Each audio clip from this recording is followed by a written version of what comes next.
Et bonjour à tous. Cette fois, on se retrouve pour une vidéo concernant ChatGPT, notamment tous ces outils pour détecter du contenu généré par les IA. La dernière semaine, sur les 10 derniers jours, tout le monde est devenu fou par rapport à ça. Et vous avez plein d'outils qui ont été générés en disant que ça peut détecter du contenu généré par les IA. Ici, je vais surtout parler du contenu pour le web. Je ne vais pas parler de tout ce qui est devoir, des travaux académiques. On pourra en parler un peu plus, mais là, c'est vraiment générer du contenu pour les articles de blog, etc. Par exemple, si vous avez des sites web ou des blogs. Et il faut bien comprendre que ces outils, soi-disant pour détecter du contenu IA, c'est généralement de la merde. Et j'en ai testé plusieurs. J'en vais même en tester. Pourquoi? Parce que d'une part, Google n'interdit pas du contenu généré par les IA. Vous pouvez aller chercher au Google les spam policies, c'est pas indiqué. Ce que Google a toujours gardé la même, on va dire, la même philosophie, c'est que votre contenu doit être informatif et il doit être destiné pour les utilisateurs, ce que fait un contenu IA. Ce que Google ne veut pas, c'est que vous ne pouvez pas créer, en fait, vous ne pouvez pas juste créer un contenu uniquement pour être bien placé dans les moteurs de recherche, uniquement pour le SEO first. C'est tout ce c'est tout ce qu'il demande en fait. Alors, ça ne signifie pas que désolé pour le bouquet en arrière-fond, ça ne signifie pas qu'il ne va pas changer sa politique dans le futur, même s'il ce serait hypocrite de sa part, ou que, mais à l'heure actuelle, il n'y a rien qui vous, ce n'est pas interdit si vous voulez. Vous avez eu un mec qui s'appelle Danny Sullivan qui travaille chez Google, j'arrive pas à retrouver son tweet, mais ce que lui il dit que ça peut poser un problème, mais nous on va toujours regarder, c'est que est-ce que le contenu est fait pour les utilisateurs, c'est tout en fait. Et c'est la même chose pour quelqu'un qui s'appelle John Muller, qui lui travaille dans l'équipe de spam de Google. Il avait dit la même. En fait, lui, il va plus loin. C'est-à-dire que si vraiment vous manquez d'inspiration pour un titre, pour des descriptions ou autre, vous pouvez vous inspirer de ce que vous dit l'IA. L'IA va vous générer des idées, vous vous dites ah, ça, j'avais pas pensé à ça. Donc c'est même pas. Mais vous avez une espèce de d'hystérie autour de ça. Donc c'est pas c'est pas interdit. Donc on va tester, on va écrire, je suis sur ChatGPT, hein, un article de blog sur le plagiat dans la rédaction web. Hop. On recommence.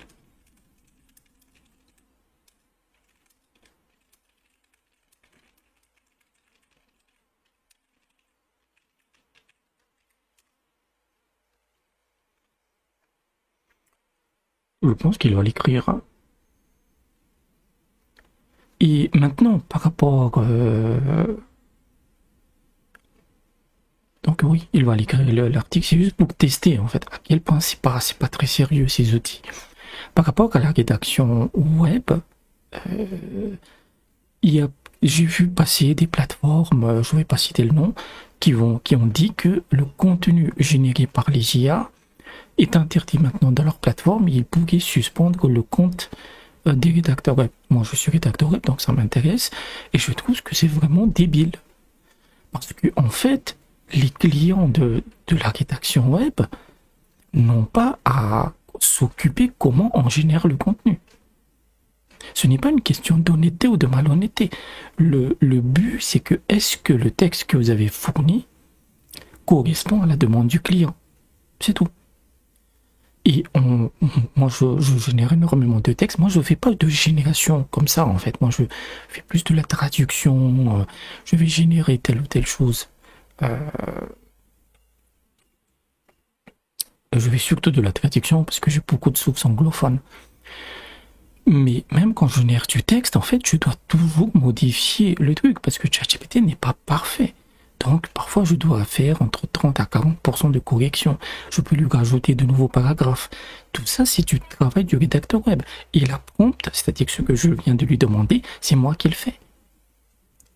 Donc, c'est stupide, en fait. C'est totalement... je trouve ça stupide. Je sais pas. Parce qu'en fait, il demande absolument que ce soit généré par un humain pour pouvoir donner de la valeur ajoutée parce que l'humain fait la recherche, etc. Mais la vérité est assez sale. Hop, on va regarder ça. On va copier le truc, donc c'est un article hein, sur le plagiat et la rédaction web. Et on va d'abord tester ce truc-là, qui s'appelle GPT-0. À la base, c'était fait pour détecter les travaux académiques. Donc, on copie dessus et on teste. Et des résultats. Ouais, bien sûr que ça a été écrit par un humain, c'est ce qu'il dit. Vous voyez à quel point c'est moisi. Le truc ne marche pas. Ça, c'est AI Text Classifier. AI Text Classifier, en fait, c'est l'outil de détection de l'IA de OpenAI. C'est-à-dire que ça vient de ChatGPT. Lui, il est un peu plus efficace. Hop. Voilà, lui, il dit likely. C'était probablement. Il n'est jamais sûr. Vous avez aussi ce truc-là. AI Cheat Check. On copie-colle. On check.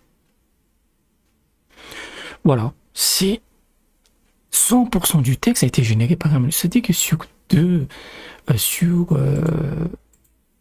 trois outils de détection par l'IA, il y en a 2 qui ont dit que ce texte a été généré par un humain. Et dans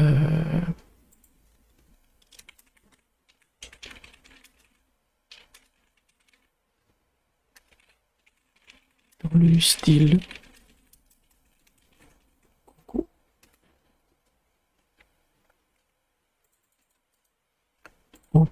pour vous montrer en fait que c'est facile de contourner ces trucs-là en fait. Donc, hop, on va copier ça. Allez, génère le texte. Et donc, pour moi, ça n'a aucun intérêt de bannir parce que c'est des outils d'aide à l'écriture en fait. C'est comme si vous avez des rédacteurs web ou un blogueur en fait qui utilise le logiciel Antidote, qui est un logiciel de correction, et on leur dit oui mais en fait tu dois maîtriser l'orthographe, la grammaire, etc. parce que utiliser un logiciel c'est malhonnête, c'est complètement con. C'est complètement con. Ensuite, vous parlez de la vérité sale, la majorité du contenu, je parle surtout de sujets que je maîtrise, la rédaction web, je suis dedans depuis 10 ans. J'ai même écrit un livre dessus. À quel point c'est sale, quoi. À quel point vous avez des rédacteurs web dans les pays pauvres qui se font exploiter. Moi, je dis quand mes tarifs c'est 5 à 10 euros, quand je proposais des tarifs à 15 euros, tu as le mec qui devenait fou furieux. Donc, ce que je veux dire par là, c'est que pourquoi ces clients ne mettent pas au bas de leur texte que ce texte a été écrit par un rédacteur web low cost et non pas que ce n'est pas un texte 100% français. Vous voyez? Donc on peut rapidement sortir des vrais dossiers en fait. Et ensuite, sur les sujets très très pointus, ChatGPT est à la ramasse. Voilà, il est à la ramasse en fait. Donc là, ce que j'ai fait en fait, c'est que je lui ai demandé de réécrire le texte qu'il a lui-même généré dans le style du concours, en sachant qu'il ne le fait pas tout le texte parce qu'il y a beaucoup de parties qui sont similaires en fait. Hop, on attend que ça finisse. Voilà. Donc c'est juste le début en fait qu'il a généré, et je vais tester de nouveau dans AI Text Classifier. Submit. là, il arrive à le faire. Maintenant, vous avez un outil qui s'appelle GPT-1. Et grosso modo, ce truc marche surtout pour l'anglais. Il n'est pas bon pour le français. Donc, vous copiez votre texte et en fait, il va le réécrire. Voilà. Après, c'est des mots très bizarres, en fait. Il faudrait remplacer. Mais en gros, il change certains mots, en fait. C'est de la réécriture, ce qu'on appelle du spinning.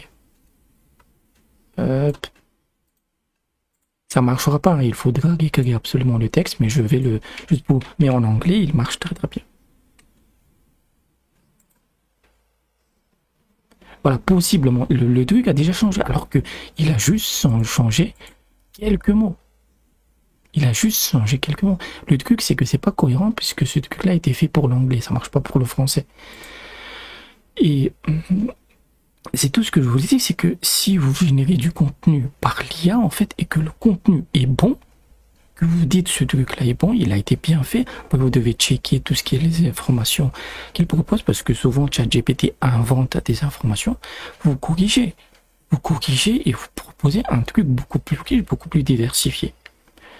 Ensuite, ça c'est vraiment pour la rédaction web, pour le web. Maintenant, pour tout ce qui est devoir à l'école, les textes académiques, ce genre de trucs, ben ça c'est autre chose, parce que justement dans ces travaux-là, on demande absolument que l'être humain participe à la création du contenu, notamment pour les élèves. Voilà, vous avez par exemple l'État de New York a banni l'utilisation de ChatGPT en classe, mais ils peuvent toujours l'utiliser à la maison, soi-disant parce que ça empêche leur capacité de raisonnement et de leur esprit critique, comme si l'école était là pour ça. L'école vous apprend simplement à passer les examens. Aujourd'hui, c'est devenu tellement facile que l'éducation n'a aucun intérêt. Et pour les travaux académiques, je dirais simplement que, je ne vais pas rentrer dans les détails, mais les papiers scientifiques sont de plus en plus incompréhensibles. Pas parce que la science est devenue plus complexe, c'est juste que c'est des stagiaires qui écrivent les textes, en fait, parce que les chercheurs principaux n'ont pas le temps et ils n'ont pas envie de créer ces textes.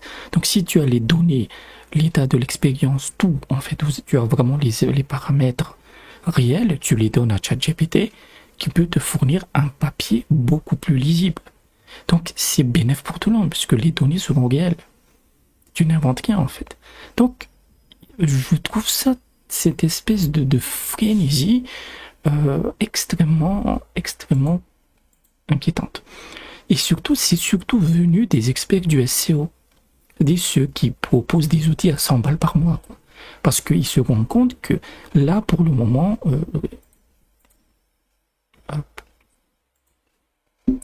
je vais taper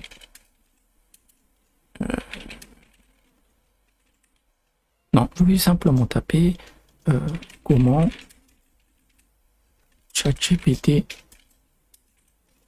peut m'aider dans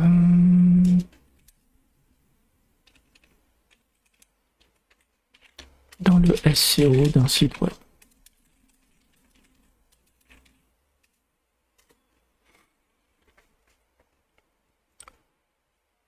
Directement amélioré, oui, ça c'est normal en fait, mais voilà, il va quand même donner des conseils. Et c'est ça que les experts du SEO, ou que tout par-dessus tout, c'est que tôt ou tard, en fait, maintenant que ChatGPT devient payant et que